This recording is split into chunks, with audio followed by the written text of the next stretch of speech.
ہرقل یعنی شاہ روم نے ان کے پاس قریش کے قافلے میں ایک آدمی بلانے کو بھیجا، اور اس وقت یہ لوگ تجارت کے لیے ملک شام گئے ہوئے تھے، اور یہ وہ زمانہ تھا جب رسول اللہ صلی اللہ علیہ وسلم نے قریش اور ابو سفیان سے ایک وقتی عہد کیا ہوا تھا۔ جب ابو سفیان اور دوسرے لوگ ہرقل کے پاس ایلیا پہنچے، جہاں ہرقل نے دربار طلب کیا تھا، اس کے گرد روم کے بڑے بڑے لوگ یعنی علماء، وزراء، امراء بیٹھے ہوئے تھے۔ ہرقل نے ان کو اور اپنے ترجمان کو بلوایا، پھر ان سے پوچھا کہ تم میں سے کون شخص مدعی رسالت کا زیادہ قریبی عزیز ہے؟ ابو سفیان کہتے ہیں کہ میں بول اٹھا کہ میں اس کا سب سے زیادہ قریبی رشتہ دار ہوں۔ یہ سن کر ہرقل نے حکم دیا کہ اس کو یعنی ابو سفیان کو میرے قریب لا کر بٹھاؤ اور اس کے ساتھیوں کو اس کی پیٹھ کے پیچھے بٹھا دو۔ پھر اپنے ترجمان سے کہا کہ ان لوگوں سے کہہ دو کہ میں ابو سفیان سے اس شخص کے یعنی محمد صلی اللہ علیہ وسلم کے حالات پوچھتا ہوں، اگر یہ مجھ سے کسی بات میں جھوٹ بول دے تو تم اس کا جھوٹ ظاہر کر دینا۔ ابو سفیان کا قول ہے کہ خدا کی قسم اگر مجھے یہ غیرت نہ آتی کہ یہ لوگ مجھ کو جھٹلائیں گے تو میں آپ صلی اللہ علیہ وسلم کی نسبت ضرور غلط گوئی سے کام لیتا۔ خیر، پہلی بات جو ہرقل نے مجھ سے پوچھی وہ یہ کہ اس شخص کا خاندان تم لوگوں میں کیسا ہے؟ میں نے کہا وہ تو بڑے اونچے عالی نسب والے ہیں۔ کہنے لگا اس سے پہلے بھی کسی نے تم لوگوں میں ایسی بات کہی تھی؟ میں نے کہا نہیں۔ کہنے لگا اچھا اس کے بڑوں میں کوئی بادشاہ ہوا ہے؟ میں نے کہا نہیں۔ پھر اس نے کہا بڑے لوگوں نے اس کی پیروی اختیار کی ہے یا کمزوروں نے؟ میں نے کہا نہیں، کمزوروں نے۔ پھر کہنے لگا اس کے تابع دار روز بڑھتے جاتے ہیں یا کوئی ساتھی پھر بھی جاتا ہے؟ میں نے کہا نہیں۔ کہنے لگا کیا اپنے اس دعوی نبوت سے پہلے کبھی کسی بھی موقع پر اس نے جھوٹ بولا ہے؟ میں نے کہا نہیں، اور اب ہماری اس سے صلح کی ایک مقررہ مدت ٹھہری ہوئی ہے، معلوم نہیں وہ اس میں کیا کرنے والا ہے۔ ابو سفیان کہتے ہیں کہ میں اس بات کے سوا اور کوئی جھوٹ اس گفتگو میں شامل نہ کر سکا۔ ہرقل میں کہا کیا تمہاری اس سے کبھی لڑائی بھی ہوتی ہے؟ ہم نے کہا ہاں۔ بولا پھر تمہاری اور اس کی جنگ کا کیا حال ہوتا ہے؟ میں نے کہا لڑائی ڈول کی طرح ہے، کبھی وہ ہم سے یعنی میدان جنگ جیت لیتے ہیں اور کبھی ہم ان سے جیت لیتے ہیں۔ ہرقل نے پوچھا وہ تمہیں کس بات کا حکم دیتا ہے؟ میں نے کہا وہ کہتا ہے کہ صرف ایک اللہ ہی کی عبادت کرو، اس کا کسی کو شریک نہ بناؤ، اور اپنے باپ دادا کی شرک کی باتیں چھوڑ دو، اور ہمیں نماز پڑھنے، سچ بولنے، پرہیزگاری اور صلہ رحمی کا حکم دیتا ہے۔ یہ سب سن کر پھر ہرقل نے اپنے ترجمان سے کہا کہ ابو سفیان سے کہہ دے کہ میں نے تم سے اس کا نسب پوچھا تو تم نے کہا کہ وہ ہم میں عالی نسب ہے، اور پیغمبر اپنی قوم میں عالی نسب ہی بھیجے جایا کرتے ہیں۔ میں نے تم سے پوچھا کہ یہ بات تمہارے اندر اس سے پہلے کسی اور نے بھی کہی تھی تو تم نے جواب دیا کہ نہیں۔ تب میں نے اپنے دل میں کہا کہ اگر یہ بات اس سے پہلے کسی نے کہی ہوتی تو میں سمجھتا کہ اس شخص نے بھی اسی بات کی تقلید کی ہے جو پہلے کہی جا چکی ہے۔ میں نے تم سے پوچھا کہ اس کے بڑوں میں کوئی بادشاہ بھی گزرا ہے؟ تم نے کہا کہ نہیں۔ تو میں نے دل میں کہا کہ ان کے بزرگوں میں سے کوئی بادشاہ ہوا ہوگا تو کہہ دوں گا کہ وہ شخص اس بہانے اپنے آباء و اجداد کی بادشاہت اور ان کا ملک دوبارہ حاصل کرنا چاہتا ہے۔ اور میں نے تم سے پوچھا کہ اس بات کے کہنے یعنی پیغمبری کا دعویٰ کرنے سے پہلے تم نے کبھی اس کو دروغ گوئی کا الزام لگایا ہے؟ تم نے کہا کہ نہیں۔ تو میں نے سمجھ لیا کہ جو شخص آدمیوں کے ساتھ دروغ گوئی سے بچے وہ اللہ کے بارے میں کیسے جھوٹی بات کہہ سکتا ہے۔ اور میں نے تم سے پوچھا کہ بڑے لوگ اس کے پیرو ہوتے ہیں یا کمزور آدمی؟ تم نے کہا کمزوروں نے اس کی اتباع کی ہے، تو دراصل یہی لوگ پیغمبروں کے متبعین ہوتے ہیں۔ اور میں نے تم سے پوچھا کہ اس کے ساتھی بڑھ رہے ہیں یا کم ہو رہے ہیں؟ تم نے کہا کہ وہ بڑھ رہے ہیں، اور ایمان کی کیفیت یہی ہوتی ہے حتیٰ کہ وہ کامل ہو جاتا ہے۔ اور میں نے تم سے پوچھا کہ آیا کوئی شخص اس کے دین سے ناخوش ہو کر مرتد بھی ہو جاتا ہے؟ تم نے کہا نہیں۔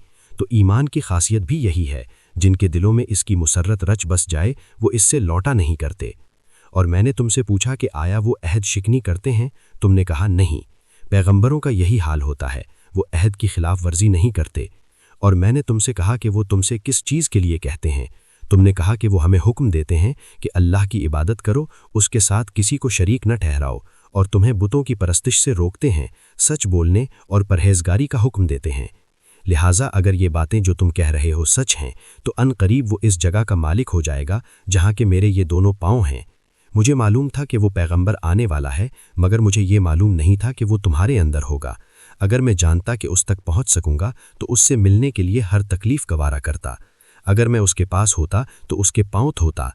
ہرقل نے رسول اللہ صلی اللہ علیہ وسلم کا وہ خط منگوایا جو آپ نے دہیہ قلبی رضی اللہ عنہ کے ذریعے حاکم بصرہ کے پاس بھیجا تھا، اور اس نے وہ ہرقل کے پاس بھیج دیا تھا۔ پھر اس کو پڑھا تو اس میں اللہ کے نام کے ساتھ جو نہایت مہربان اور رحم والا ہے۔ اللہ کے بندے اور اس کے پیغمبر محمد صلی اللہ علیہ وسلم کی طرف سے یہ خط ہے شاہ روم کے لیے۔ اس شخص پر سلام ہو جو ہدایت کی پیروی کرے۔ اس کے بعد میں آپ کے سامنے دعوت اسلام پیش کرتا ہوں۔ اگر آپ اسلام لے آئیں گے تو دین و دنیا میں سلامتی نصیب ہوگی، اللہ آپ کو دوہرا ثواب دے گا، اور اگر آپ میری دعوت سے روگردانی کریں گے تو آپ کی رعایا کا گناہ بھی آپ ہی پر ہوگا۔ اور اے اہل کتاب، ایک ایسی بات پر آ جاؤ جو ہمارے اور تمہارے درمیان یکساں ہے، وہ یہ کہ ہم اللہ کے سوا کسی کی عبادت نہ کریں اور کسی کو اس کا شریک نہ ٹھہرائیں، اور نہ ہم میں سے کوئی کسی کو خدا کے سوا اپنا رب بنائے۔ پھر اگر وہ اہل کتاب اس بات سے منہ پھیر لیں تو مسلمانوں، تم ان سے کہہ دو کہ تم مانو یا نہ مانو، ہم تو ایک خدا کے اطاعت گزار ہیں۔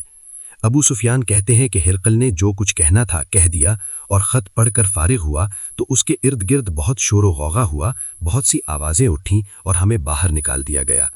تب میں نے اپنے ساتھیوں سے کہا کہ ابو کبشہ کے بیٹے کا معاملہ تو بہت بڑھ گیا، دیکھو تو اس سے بنی اسفر کا بادشاہ بھی ڈرتا ہے۔ مجھے اس وقت سے اس بات کا یقین ہو گیا کہ حضور عنقریب غالب ہو کر رہیں گے، حتیٰ کہ اللہ نے مجھے مسلمان کر دیا۔ راوی کا بیان ہے کہ ابن ناتور، ایلیا کا حاکم، ہرقل کا مصاحب اور شام کے نصرانیوں کا لاٹ پادری بیان کرتا تھا کہ ہرقل جب ایلیا آیا ایک دن صبح کو پریشان اٹھا تو اس کے درباریوں نے دریافت کیا کہ آج ہم آپ کی حالت بدلی ہوئی پاتے ہیں، کیا وجہ ہے؟ ابن ناتور کا بیان ہے کہ ہرقل نجومی تھا، علم نجوم میں وہ پوری مہارت رکھتا تھا۔ اس نے اپنے ہم نشینوں کو بتایا کہ میں نے آج رات ستاروں پر نظر ڈالی تو دیکھا کہ ختن کرنے والوں کا بادشاہ ہمارے ملک پر غالب آ گیا ہے۔ بھلا اس زمانے میں کون لوگ ختن کرتے ہیں؟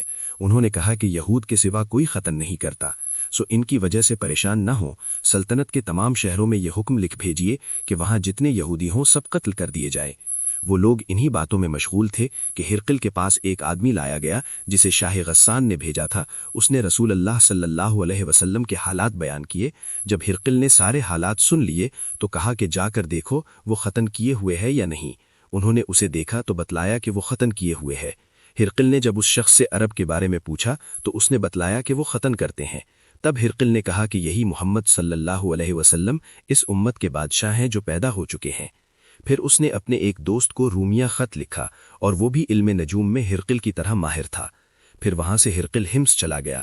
ابھی ہمس سے نکلا نہیں تھا کہ اس کے دوست کا خط اس کے جواب میں آ گیا۔ اس کی رائے بھی حضور کے ظہور کے بارے میں ہرقل کے موافق تھی کہ محمد صلی اللہ علیہ وسلم واقعی پیغمبر ہیں۔ اس کے بعد ہرقل نے روم کے بڑے آدمیوں کو اپنے ہمس کے محل میں طلب کیا اور اس کے حکم سے محل کے دروازے بند کر لیے گئے۔ پھر وہ اپنے خاص محل سے باہر آیا اور کہا کہ اے رومیوں، کیا ہدایت اور کامیابی میں کچھ حصہ تمہارے لیے بھی ہے؟ اگر تم اپنی سلطنت کی بقا چاہتے ہو تو پھر اس نبی صلی اللہ علیہ وسلم کی بیعت کر لو اور مسلمان ہو جاؤ۔ یہ سننا تھا کہ پھر وہ لوگ وحشی گدھوں کی طرح دروازوں کی طرف دوڑے مگر انہیں بند پایا۔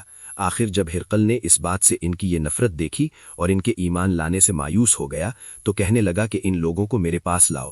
جب وہ دوبارہ آئے تو اس نے کہا کہ میں نے جو بات کہی تھی اس سے تمہاری دینی پختگی کی آزمائش مقصود تھی، سو وہ میں نے دیکھ لی۔ تب یہ بات سن کر وہ سب کے سب اس کے سامنے سجدے میں گر پڑے اور اس سے خوش ہو گئے۔ بالآخر ہرقل کی آخری حالت یہی رہی۔ ابو عبداللہ کہتے ہیں کہ اس حدیث کو صالح بن قیسان، یونس اور معمر نے بھی زہری سے روایت کیا ہے۔